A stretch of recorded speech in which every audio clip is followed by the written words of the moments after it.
Oh, I would say absolutely. You need to make sure you experience it in the future. It's a festival that has good music, but good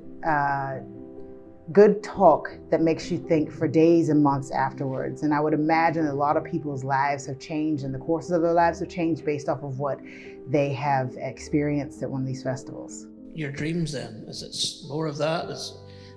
You've sung about your grandmother letter for her daughter, and Nora's back there somewhere probably watching something on a tablet or something because she'd be bored with us. What's your dreams for them, and what's your dreams for that little community you're in and the wider Northern Ireland? Yeah.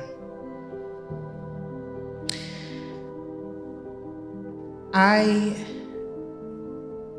dream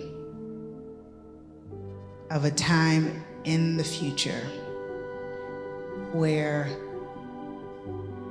the most heartbreaking parts of the story of this place are not the loudest stories we tell, because we have things that we accomplished together. It doesn't mean that those stories disappear. I grew up in a family where you cannot allow the stories to disappear no matter how painful they are, because we learn from them. We are who we are because of them, but they're not our loudest stories.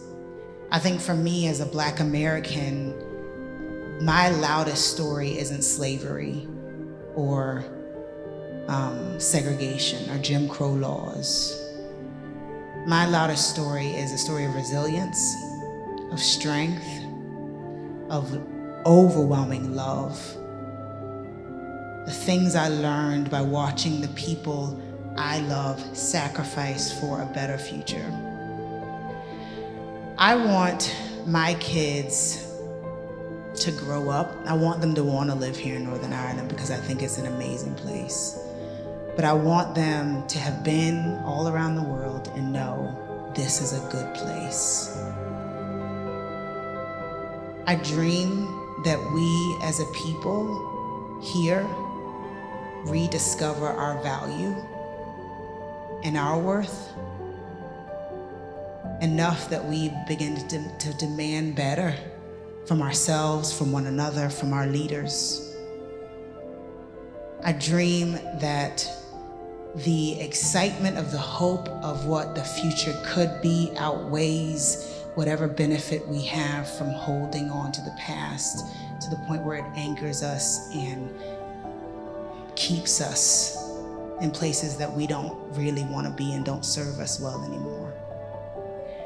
I do dream that my kids will raise children in a Northern Ireland that is known for its hopefulness and for its courage. And I dream that your children's children's children tell stories of the sacrifices you made so that they did not have to live the same story and carry the same weights. That is a deep dream that I have for this place.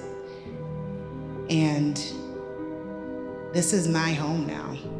I cast my lots in with you all.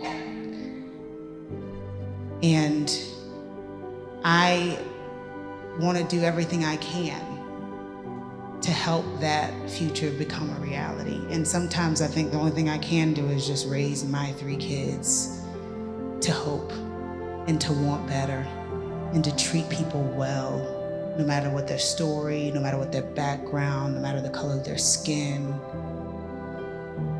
To do essentially what I was taught to do in South Carolina. Amazing. Thank you so much, Dylan. This is a wonderful place just to be, I think. I think sometimes because of the complications here, people who are from here can lose sight of how great it is here. And there's a reason why the levels of immigration are rising here, because people come here and they do find a place to be able to be safe from whatever trauma they've come from or whatever dream, they're looking for, and they find the people who are generally incredibly loving and curious and accepting and hospitable. And those kinds of things, they can't be bought. They can't put a price on that. So